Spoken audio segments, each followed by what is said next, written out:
give us a sense of where we are. We're talking about the SDGs now, a new moment for the world and development. Where are we on the issues of women's entrepreneurship and empowerment? Give us a sense.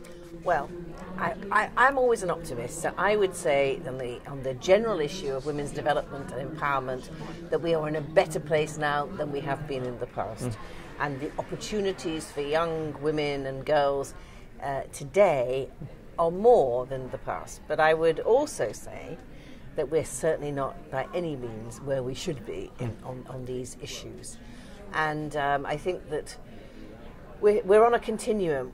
You mentioned the Millennium Development Goals. Yeah. One of the goals there, of course, was women's empowerment. And yet we also know that of the goals and how the goals panned out over 15 years to 2015, we didn't do as well on this goal as we had on others.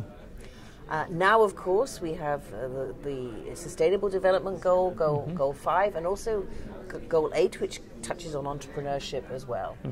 And so we need to make sure that we do better with these Sustainable Development Goals in relation to women and women's economic empowerment than perhaps we did with the Millennium Development Goals. Chelsea Clinton was just on stage reminding everybody that her mother had said, I think we're at the 20th anniversary now, the big speech in Beijing, absolutely. where she said women's rights are human rights. Human rights. I remember it very well. I quote it a lot. And, the fact that that was said and was regarded as a startling statement shows perhaps how far we have come. But my own belief is that, there's something, isn't it? You look all the time and they say empower women, it helps development, have more women involved in countries and in companies in the developing world and in the economy in the developing world.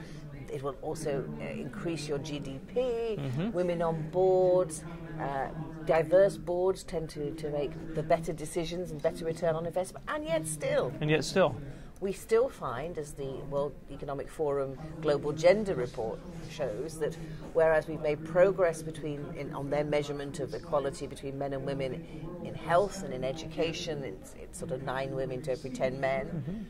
When we look at economic empowerment, we're looking at 60%, and when we're looking at political empowerment, we're looking at in the low 20s. So what does that show? It still shows when it comes to power, whether it's in the economy or in public life, men are quite resistant to sharing that power with women. And so you're getting, when you come to something like CGI over these many years, you're getting more of a reception. People are more interested in the topic, more willing to work with you, but yet you're seeing that the results are still lacking. We're still not where we ought to be on these issues. Well, one of the reasons we started the foundation focusing on women's economic empowerment and particularly women's entrepreneurship is whether you're in America or in Afghanistan, many women are finding that the formal sector, the way things are set up, is not as welcoming for them, and so they're voting with their feet and starting their own businesses, which can be more flexible and which can suit the way they want to live their lives.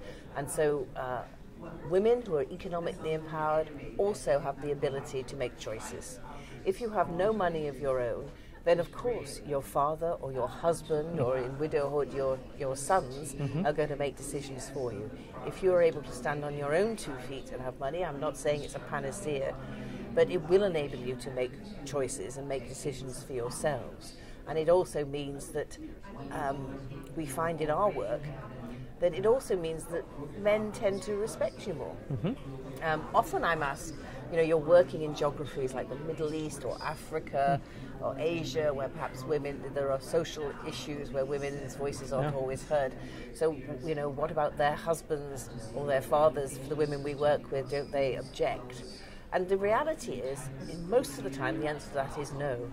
Because when they see that it's actually improving their lives and the lives of the family, then most of the men actually embrace that and are often really supportive. Not all men. We have examples where that isn't the case, but most of the time, men are pragmatists like women.